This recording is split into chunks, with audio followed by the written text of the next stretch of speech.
Start करते हैं आज का सेशन। आज के सेशन में हम बात करेंगे फ़ॉन्ट वेरिएंट के ऊपर। तो फ़ॉन्ट वेरिएंट में आप थ्री जो वैल्यूज़ हैं वो यूज़ कर सकते हैं, नॉर्मल कर सकते हैं, इनहेरिट कर सकते हैं और स्मॉल कैप्स में कर सकते हैं। मैं स्टाइल में आता हूँ और यहाँ पर पी स्टैंड फॉर पैराग्राफ और यहाँ पर मैं स्टार्ट करता हूँ कोड ब्लॉक। और कोड ब्लॉक में मैं जो डिक्लेरेशन टाइप करूँगा वो फ़ॉन्ट हाइफन।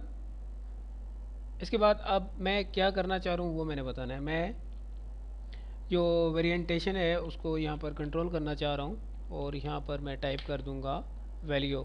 सही है। तो ऑलरेडी तो नॉर्मल ही होती है, जस्ट आप वैसे नॉर्मल की वैल्यू यहाँ पर यूज़ कर सकते हैं। F5 कुछ भी नहीं हुआ। इसके बाद इनहेरिट कर सकते हैं